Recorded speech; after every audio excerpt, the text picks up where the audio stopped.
Welcome to Fingerprints.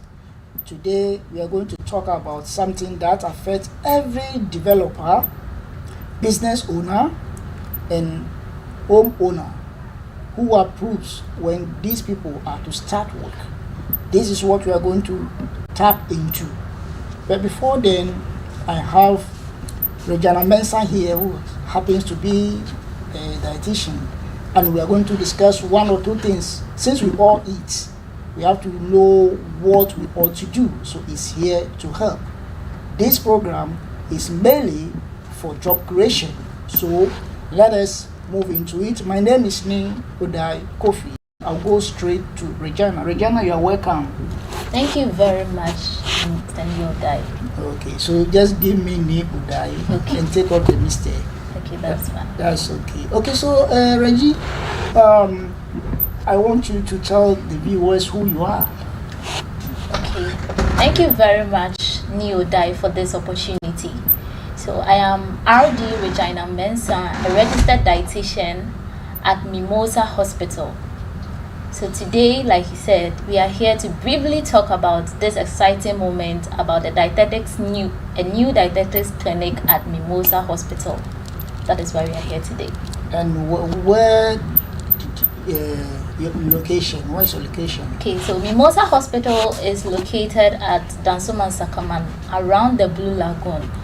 So if you take a car and then you ask anybody where Blue Lagoon is, they would help you get to that place. It's around Sakaman.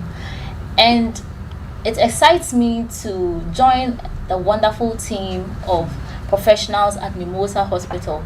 The environment is very serene and patients welcoming.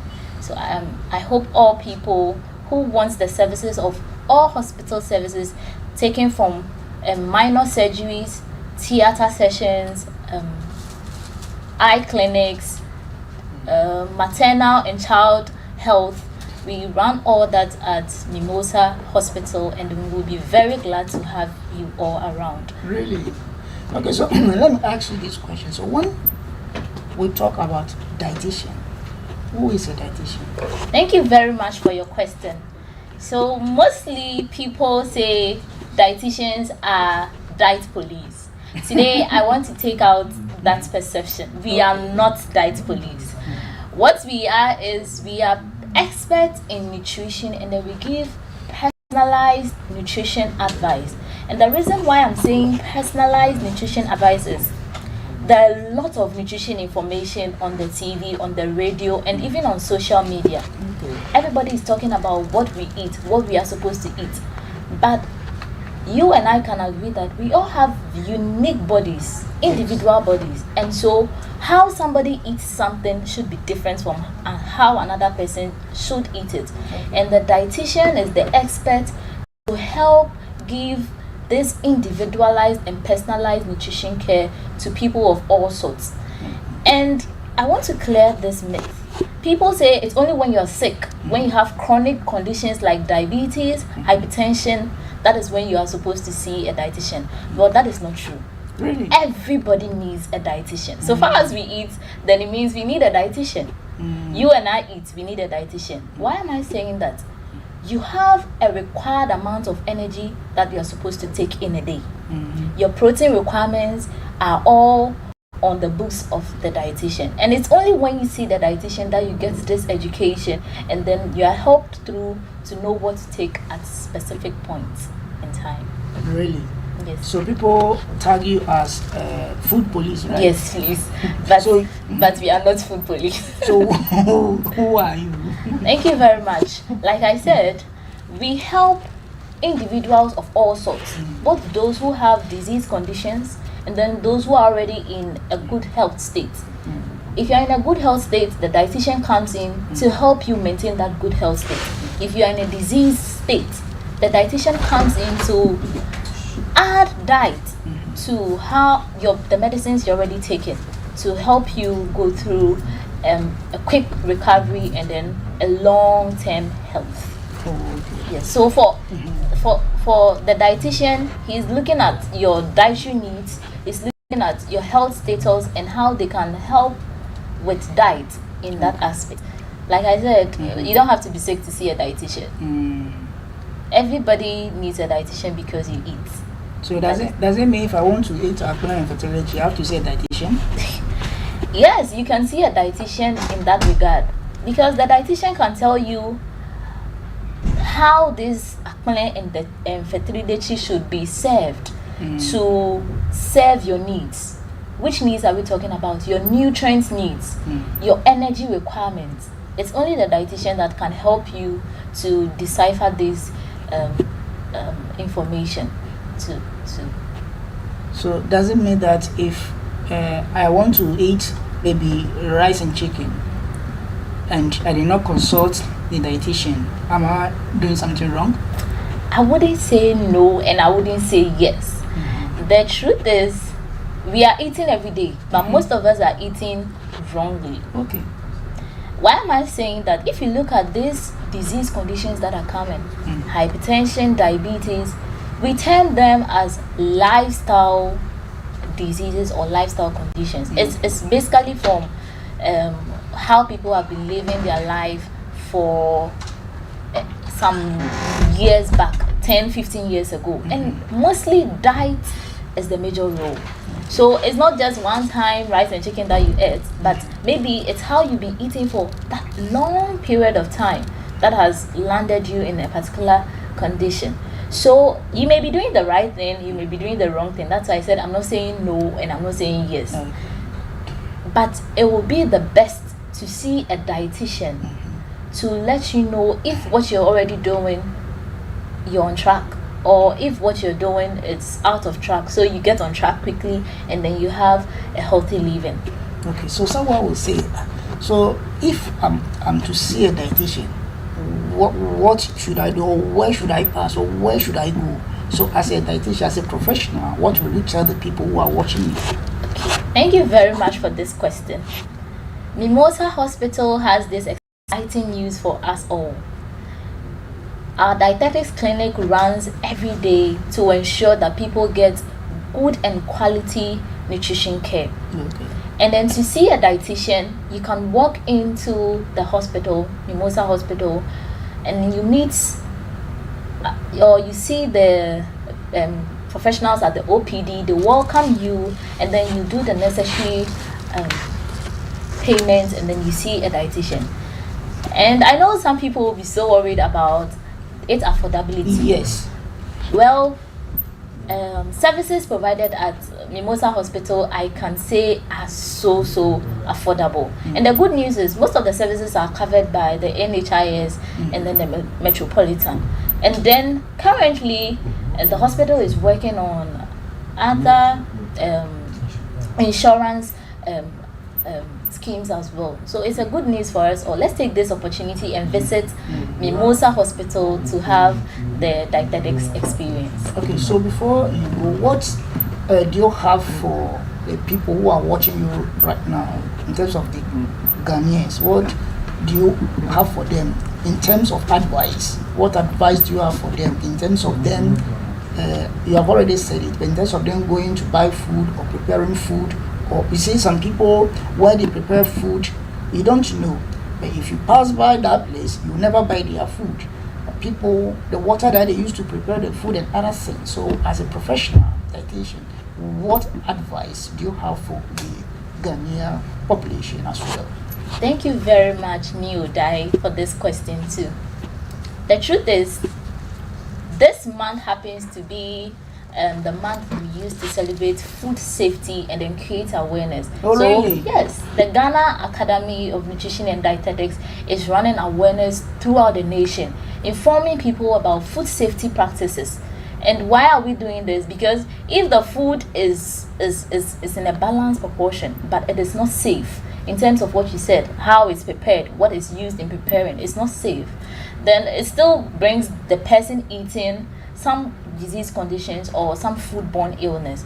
So my advice to everybody watching Omashi TV at this time is, let's stay safe out there. Ensure that we are washing all our vegetables, and if we are safe or we are storing them in the fridges, we should know what to separate from what, so we don't put everything together into the fridge. fresh fruits different, and then cooked foods different. Because of this issue of cross contamination, we don't want that. Those cases are really causing people to have very serious disease conditions or foodborne illness. So at this time where we are celebrating, or we are giving awareness on foodborne illness, we want to tell the general public that for food safety practices, let's ensure that we are separating our foods, we are washing, and we are cooking our food at higher temperatures. Now it's raining, so the weather is very cold. If you are fond of eating cold foods, then you are at a higher risk. But if you are prioritizing warm foods, then you stand a high chance of ensuring a good food or healthy food practice. And that's what I want to tell viewers at this time. So for how long would this awareness that we talk about in Ghana here, for how long is it going to? Okay, so like I said, this whole month is for food safety awareness and food security awareness. The FDA is doing a good job in ensuring that, but it is the responsibility of every Ghanaian. I mean, the FDA can't come to your home and tell you to wash your hands before you eat. Yes, so we have to be vigilant, try as much as we can to keep our kitchen or our cooking environments very clean. And if we happen to buy food outside too, we have to ensure that wherever we are buying from, we know how these foods are coming onto the market. And that will be what I'll have to say on this one. Okay, so once again, your name, and if just as you have explained things to people want to look at Regina or look for Regina, where would they get in touch with Regina? Thank you very much, Neodai. So RD Regina is currently a resident dietitian at Mimosa Hospital, and I'll be very happy to meet you all. So if you want the directions to Mimosa Hospital, like I said earlier, is at Blue Lagoon, Dansom and Sakaman. So anywhere you are, you can get there, and then we'll have you join our meet our wonderful professionals who will take care of you and then ensure that you have a healthy eating practice. Okay, so Regina, I'll thank you for coming, and I hope you come once again. Thank you very much. Yes, I'll be here again to talk more on nutrition tips. So let's watch out for those episodes. Okay. So thank you for coming. Thank you very much, Neodai. Okay. We're going for short commercials. When we come back, Ebenezer Kanesi and Benjamin Lochu will now take the seat for the topic that we are going to dive into. What is the topic? That is red tape, store growth, how fragmented approvals are choking business and housing in Ghana. Don't go away. We'll be right back.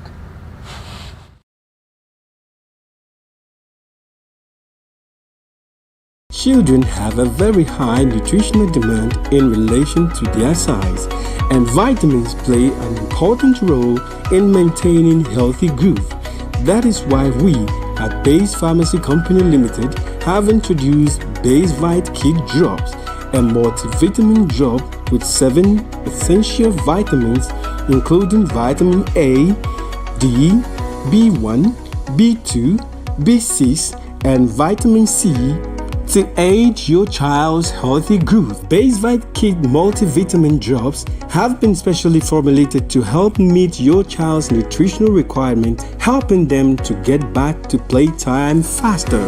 With Base Vite Kid drops from Base Pharmacy Company Limited. For further inquiries of bulk purchase, call Base Pharmacy Company Limited on 0302 672 317 or 0247 287 853. This advert is FDA approved. Grade A.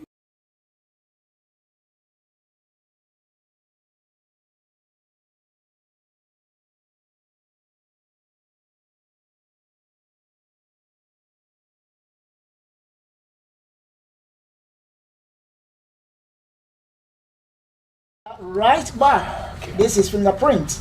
Now the panels are here, they are set. So as I said earlier on, what are we going to discuss this afternoon? We are talking about something that affects every developer, business owner and homeowner who approves when they want to start this. To build a house, start a factory, or bring in investment, you don't go to one office in Ghana here, no. You go to TCPD, you go to AMA, EPA, Fire Service, ECG, Water, and the list goes on and on and on. And because these offices don't work as one, projects stall, costs go up, and investors walk away. With us this afternoon, an urban planner, a real estate developer, and a business owner. The question is simple. How do we cut the red tape and build faster? Let's go. So now let me start from Benjamin Luchu. Ben, you're welcome. Thank you. Ebenezer is not his. Maybe he wants to start. Oh, no.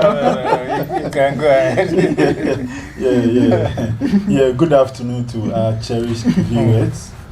Today happens to be another Tuesday. We are here to discuss national issues as usual. As you already know, I'm a fashion designer. So if you want the best version of you, look no further than Luchu Clothing. You can contact Luchu Clothing on 0247 250 345. 0247 250 345, and we will sort you out. Okay, Ebenezer. Yeah, thank you, Nilda, for another opportunity to come here to discuss our issues pertaining to the economy and how it can contribute to the GDP of our country. And I'm quite happy when I saw the topic. Okay. We'll do justice to it by the end of the program. Yeah. So do justice to it. If you can do justice to that, I will invite Regina to come and sit down. Okay, so I'm starting from Ben. Okay, so that Ebenezer do justice to it. So Ben, the question I'm asking is, what exactly do we mean by fragmented approvals, and why is it a problem? Yeah, when we talk of fragmented approval, it has to do with one decision or one payment or one approval going through different departments, different systems, just for a small yes to be said. But at the end, you realize that 10 yes will be said before your investment or your business is being approved in this country. Over the years, Ghana has lost millions of cedis due to fragmented approval, because at the end of the day, investors lose confidence in the system and they go to other countries like Rwanda, etc., that their system are so easygoing. By the click of the button, your investment is being approved. Then you start your business. But compared to Ghana here, you have to go through so many departments before your approval is being given to you. For instance, let's say if you want to a church, you want to buy a microphone or any other thing, it has to go through the elders of the church, before the procurement officer, before the finance officer, before the list person who has to give the approval before your whatever is being bought for the church. Or let's say if an investor comes to this country and he or she want to invest in this country, he has to go through the MMDCs, the TDCs, etc., before he or she is being approved to start his business in this country. And when it happens like that, the country loses a lot of money. Investments are being stuck. Equipment that are being shipped into this country gets rotten at the port, because it takes 12 to 13 days before one gets approval in this country. But compared to Rwanda, it just takes about a day for one to get approval for he or she to start his or her business in that country. But compared to Ghana, you have to go through series of tiredness before that approval is being given to you. And this happens because people want their pockets to be greased in this country. Because sometimes you get to these offices, you are being told that, oh, our boss is not around, but meanwhile the boss is there.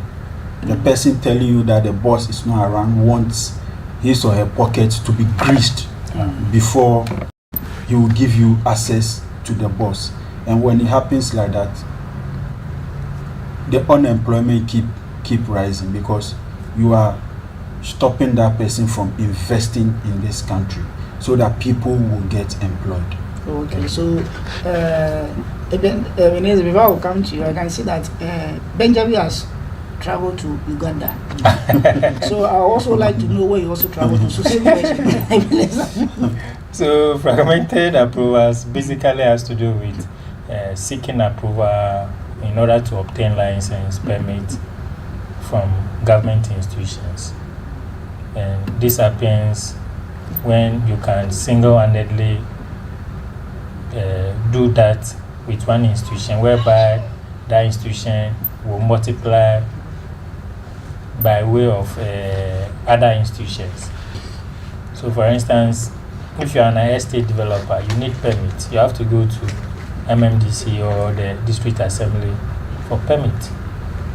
It's the same estate developer. He wants to develop the land and gets the land title. He has to go to land title. From land title, he has to go to EPA, ECG, Ghana Water, and all the other departments. And you need to seek approval in all these things before you can get started or you can get your work done. So you see in our communities where people are building, then they will come and write stop work. We need to ask ourselves, do we enjoy the writing stop work on people's projects? Yes, because people have become how do you call it, CI or whatever in those things. When you are building, you wouldn't know how the people get to know that you are building. That the next day they will come and write on it. It's because of what? This kind of process that we are encountering. So people cannot wait. Like my brother said, investors lose confidence. Why am I saying so? I've been a witness to one before. An investor wants to invest in this country. He went to the first point of call is Ghana Investment Promotion Authority. You have to get approval from them before you can be able to what? To register your business. And that's the first point. The first point of call is them. The second point of call, you have to go and register at Registrar General before the tax office. Now the money that you are bringing in and all those things have to pass through a bank. Approval have to come from the central bank with your money that you are bringing, just to check that whether there is no red flags or money laundering bit of it in it. And all these processes can take forever to be completed. But elsewhere, it's a matter of what? A click of button, like my brother said, and you are done. It's a seamless process. But here, we have to wait for the boss to sign. The boss has traveled. The boss has gone to funeral. The boss has gone to... I mean, it's an excuse. You can't phantom where it's coming from. And I think government should say, if he really wants to work for people to fill the government, I think this is the time that those things needs to be stopped. If there are certain institutions that can be linked, especially the assemblies and the fire service, if you are getting your work permit, normally you go with your building plan, and in the same building plan, the fire service people can be able to also use the same permit, the same building plan to also give you license to have your fire set up in your institution or in your house. So there shouldn't be like, once I'm done with the work permits with the assemblies, I have to go to fire service. You see, it's just a matter of letting the person know that it's a combo service I'm giving you. So if you pay for work permit, you are paying for work permit and fire service. So this is the Saglement housing project. Yes. So you see, with this one, it takes forever for someone to get fire approvals, and even the permit and all those things, electricity and all those things will come in. So government must sit up and strengthen some of these institutions to even coordinate or make a coordinated effort to make sure that they work together to make sure that things that didn't delay, and those with approvals too shouldn't use that as a bit to amass wealth. Because sometimes when you go they will tell you that, oh, you have to give something to my boss before he will sign. And it's there. But somebody is coming to invest over millions of cedis. You are taking money from him. How do you want that person to see you, or how do you want that person to classify this country? It's a serious issue. We must really take a second look at it so that those things are being addressed in a holistic way. Yeah. Okay, so now you want to build, just as we saw on the screen, and you have the land, you have to go to lands, you've put up the building, the inspectors have to come, AMA, Chroma, TDC, what have you, ECG for electricity. And so now, if one of these that you are talking about, if one of these delay, what happens? One of these offices, because they are not intertwined and they are separate, if one delay, what happens? It slows down business because every second wasted is money that has gone. So if an investor finds confidence in your country, and all these investors are okay with Ghana's economy. When they come in, they'll tell you, oh, we are okay with your economy, everything is moving all right. But just to get approval, it has to take, for instance, let's say 18 months before one gets approval. When it happens like that, no investor would want to invest in your economy, because it slows down their business, and also it powers up the interest of the loan that they've gone in for. Because if you go in for a loan, the moment the money is being given to you, the clock starts ticking. So if by, let's say, 2 or 3 months you've not invested that money in the business, your loan keeps piling up. And also equipment that are being shipped into that country to start business also start tearing up because of wasted time. Okay, so now Ben touched on slowing down. So the question I want to ask is, so how is this slowing down businesses and investment in Ghana? So for instance, let's look at an investor who wants to build a factory, let's say in Kumasi. He has applied for a building permit. The process is delaying. Apparently, he applied, he got it. Because he's a law-abiding investor, he doesn't want to bystep the process. So basically, he would like to wait till the approval comes. As soon as he gets the approval, they will say, you have to go to EPO, because the kind of factory you are coming to build, you need approval. And that one too will take forever to do it. What it implies is that, or what it means is that business is going to stall. 1. And 2, the construction cost may go high, because there will be fluctuation, or there will be prices difference. So assuming as at that time, maybe price of cement was maybe 100 Ghana cedi. As at the time he got the approval, cement price has gone to 120 Ghana cedis. You see, you wouldn't, like, the funds there to buy the cement will not add up to build the factory, and you will need additional revenue to be able to build up the factory. So these are all issues when the delay sets in. However, if the same investor has imported machineries at the port, because of this approval and these delays, the machine is going to get idle at the port. And we all know how machines work. It keeps, and our port is at the sea, and the sea breeze and all those things, it can also damage the machine. So it's a great challenge that government must really look at it. Especially, they should have a dispensation, not even for the investors alone, but for the locals themselves, whereby processes, or whereby they are coming to set up factory to also contribute to the GDP of the economy. They should be given a dispensation that there should be a speedy process, so that they won't be delay their investment. Most of them comes with loan from outside country to come and work here. So assuming the inflation and all the economics indicators are affecting this loan, by the time the person sets up the company, he wouldn't even be able to pay or service the loan that he got from his or a country to come and invest there. So the slower the approval, the serious impact that the business or the investor have. Okay. Ben. Yeah.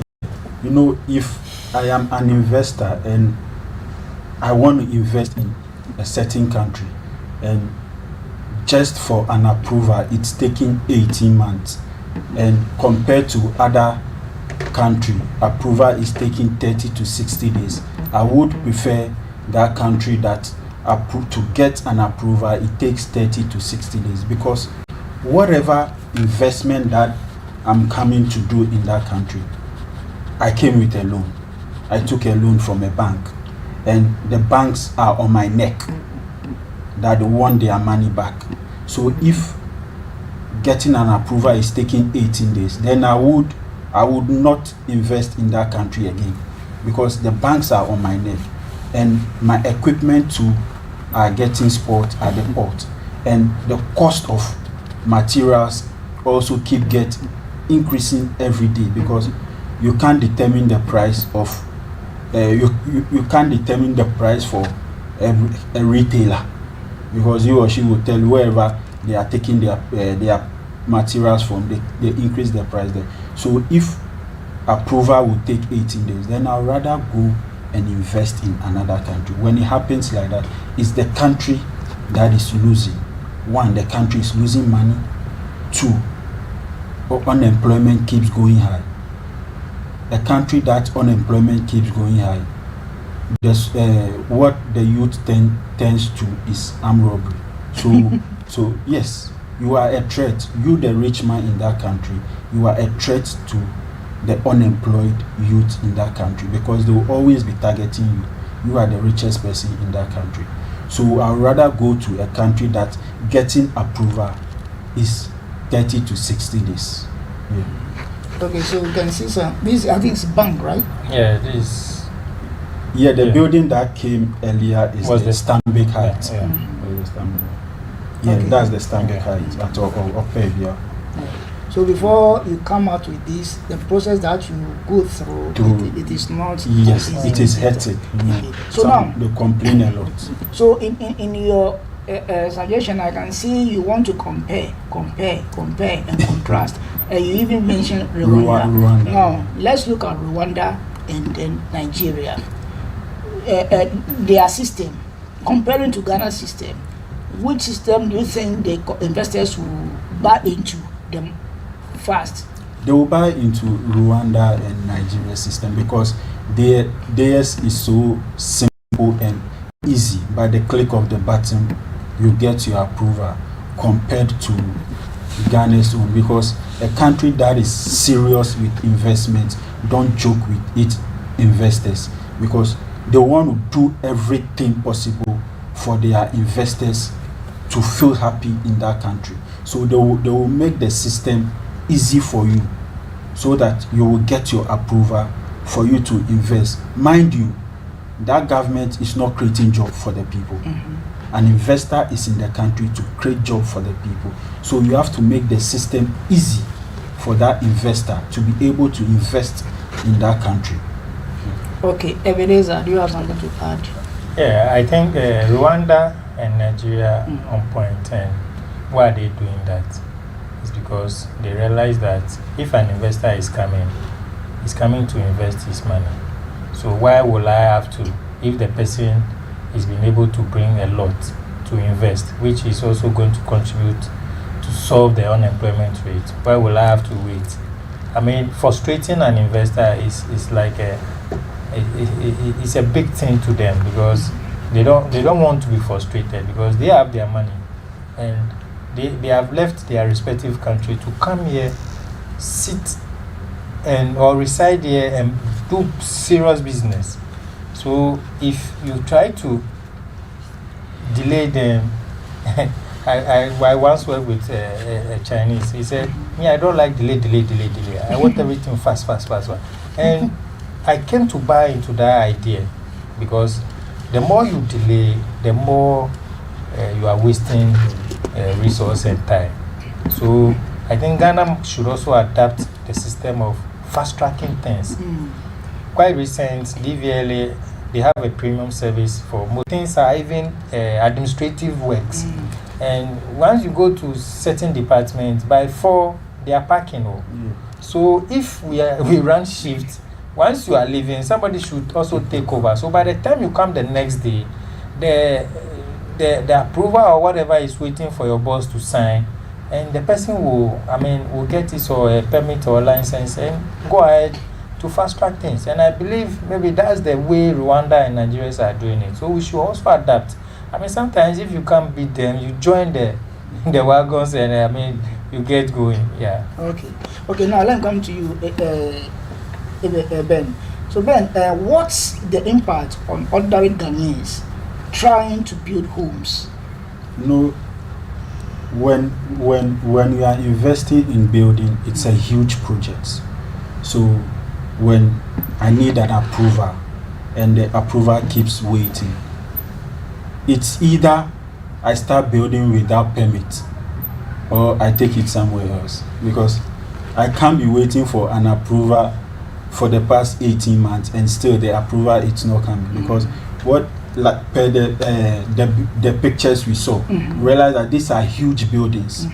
It doesn't take just 3 months to put down these buildings. It takes some 6 months, almost a year to put down this building. So if I'm waiting for permit and the permit is not coming, some start whilst in the process they will still be waiting for the permit. That is when these demolitions come in, because before you start, EPA, TDC need to come and investigate the area to see whether you are building on a waterway or not. That's when you realize that after building, then demolitions come in. Then flooding also takes its stance from there. We will see some of the flood. Yes, flooding also takes its stance from there. So as a government, I think we need to do things properly, manually, so that investors won't be frustrated. Because of this fragmented approvals, that's why the 1D, 1F also got stuck, because of approvals from these government institutions. But is it not from the government? Yes. So why will it?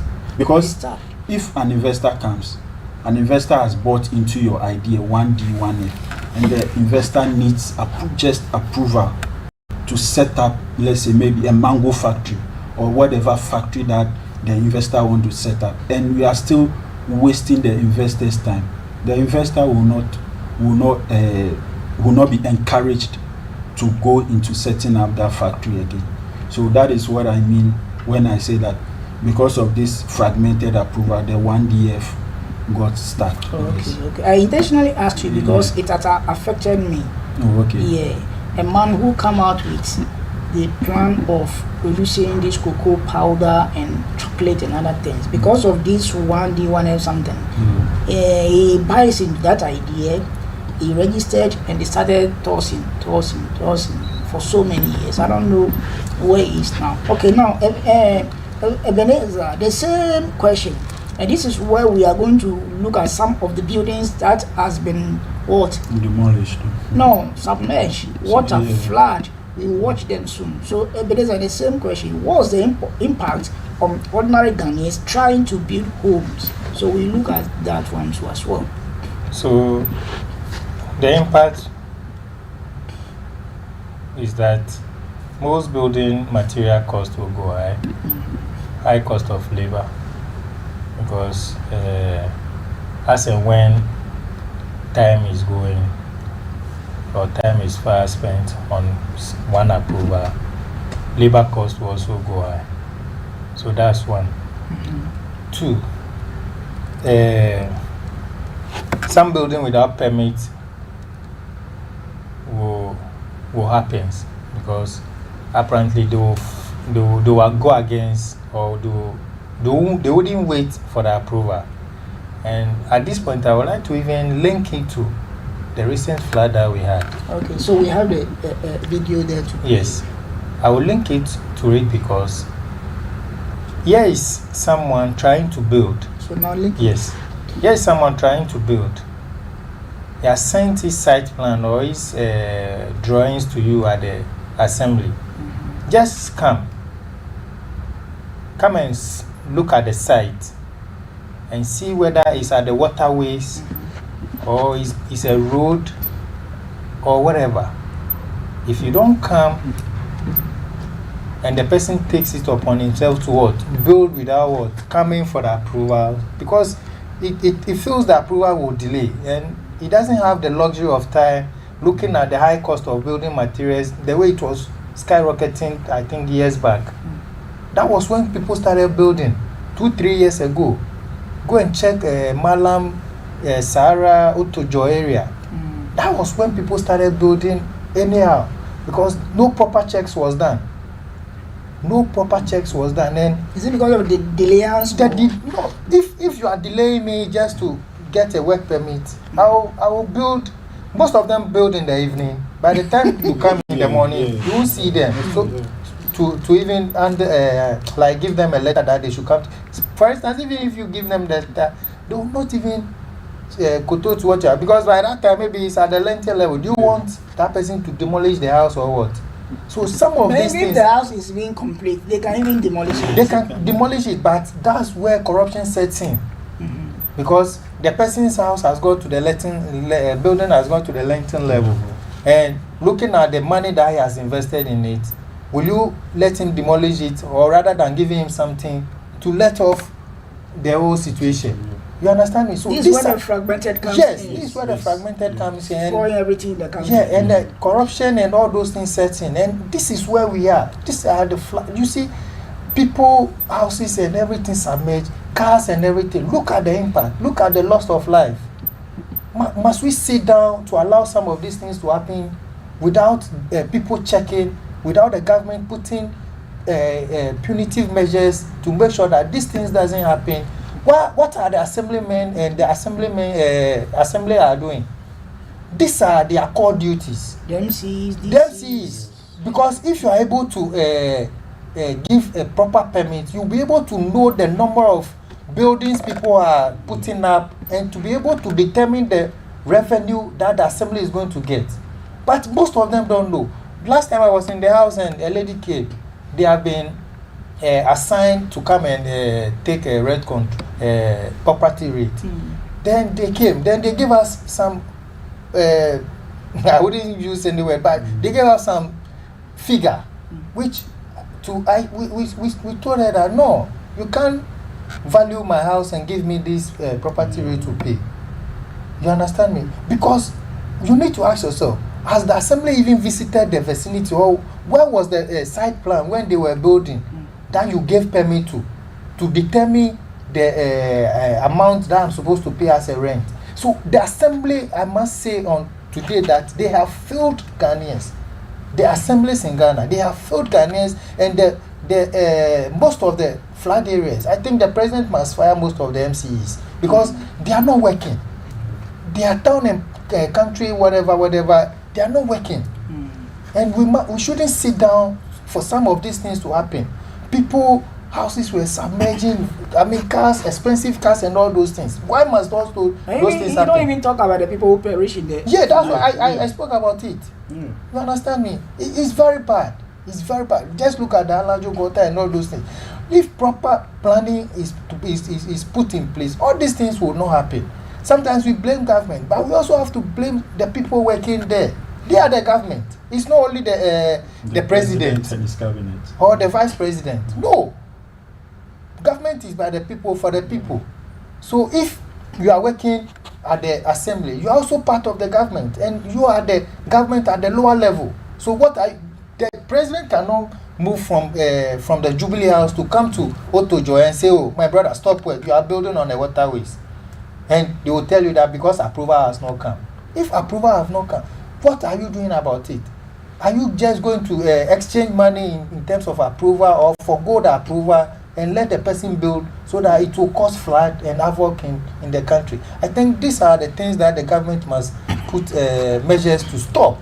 Okay. As soon as possible. Okay, as soon as possible. Okay, so Ben. You know, I buy into what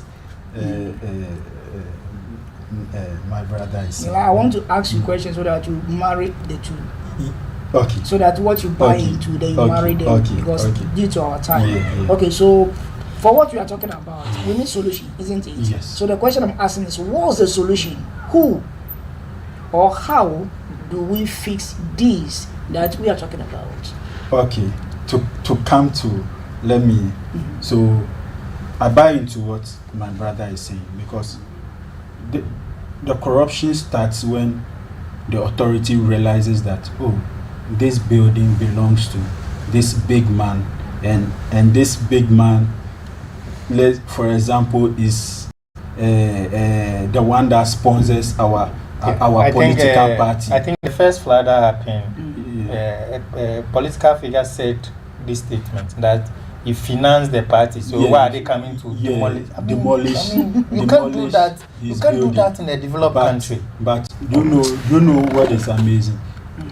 He knew that particular place is waterlogged or a flood zone. It's a flood zone. Or but maybe it's a river that they Ramsar site or whatever. He knew, but he still went ahead and bought the place because he's a financier to a political party. But at the end of the day, you ask yourself that who is it going to affect? It might not affect you personally, but maybe a family may lose his or her life, or maybe because of that, maybe your business could be affected. So to come to the question, we need three things now. One, digitalization. Two, timelines. And three, coordinating. Because the reason why I used Rwanda and Nigeria as example is because technology has evolved. So they've attached technology to whatever they are doing now. That now the system is moving smoothly by just the click of a button. Everything just drops just like that. Then you are being given the approval. And timelines. They've given themselves a certain timeline that when an investor comes into the country and the investor want to invest, maybe the approval should take maybe 30 days. By 30 days or 15 days, the investor should get an approval. If, as a country, we are able to give timelines to ourselves, then no investor would be frustrated. And also coordinating, we need to make sure that our system is running smoothly. All the agencies coordinate with each other to make an investor not lose interest in investing in that country. Because if these agencies do not coordinate, that's when the frustration comes in. Okay. So we need to do well as a country. Okay, so you mentioned three things: digitization, coordination, and timelines. Okay, Vanessa. So I will talk about simplified documentation. Most of the things sometimes they ask, it links to the other. You understand me? When you are going to, I think ECG, for instance, when you are applying for a meter, they will ask you for your building plan and all those things. So you see, there should be a simplified documentation where people will not have challenge, because for instance, if it's an investor, definitely he's going to what? Invest. And one thing, I'll talk about this thing.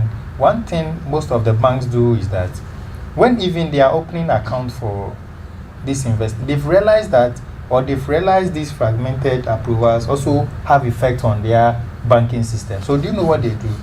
They will open the account for you too, but they will defer some of the documents that you are supposed to bring, just to make sure that your business run. Right. You understand me? So why can't we, or the assemblies also do the same, so that we have this simplified documentation for getting the approvals done easily? We also have to look at the how do you call it, a digital way of doing things. Just a one single window, like what they were doing at the port. Before, you have to go through approvals, but they started with single window, and now they say it's Ghana link or icons and all those things. So now it's done at a click of a button. We can implement those things and integrate other institutions, because most of them, practically, when you check some of the things that they ask, it's a repetition. It's a repetition because they will say bring this. At the same time, another agency will also say bring this. Which is the same thing. It's the same thing. It's a duplication of documentation and whatever. You understand me? So they must simplify things and make things work, so that we can move the country forward. We must be also mindful that the unemployment rate is a threat to national security. Mm-hmm. And when an investor is coming and you are doing all those things, 2-3 years back, most of the investors were going to Ivory Coast and other countries, the French countries, because they realized that the system is so serene and it's not so difficult to even do business. You understand me? So Ghanaians or the government must sit up and work on some of these things, so that the corruption and the system will work. Yeah, it's true. Yeah. Okay, so now our time is almost up. So Ben, your last word. Yes, so as the topic goes, but our agencies need to do the right thing so that investors won't get frustrated. Otherwise, unemployment will always be a national security threat to us. As you already know, I'm a fashion designer, so if you want the best version of you, look no further. You can contact Lochu Clothing on 0247 250 345 0247 250 345, and we'll sort you out. Okay, So I would say that reducing fragmented approvals is another way of clearing bureaucracy in the system. Yeah. So government must make sure that those things are done to clear the bureaucracies that we see in the system, so that everybody will go about their normal duties peacefully. Thank you very much. You're welcome. So the message is clear. Is it not clear? It is clear. Fragmented approvals are not just paperwork. They are costing us businesses, homes, and investments. But there is hope. What is the hope? With one digital system, clear timelines, and real coordination, we can make it easier to build and do business in Ghana. Thank you, Benjamin, Lechu, and Ebenezer Dikades. My name is Ne Odai Kofi. And don't forget, I also earlier on talk about with how to have a very good food and what you're supposed to do with our dietitian, Regina Mensah. So once again, my name is Ne Odai Kofi. Catch me same time next week. Bye for now.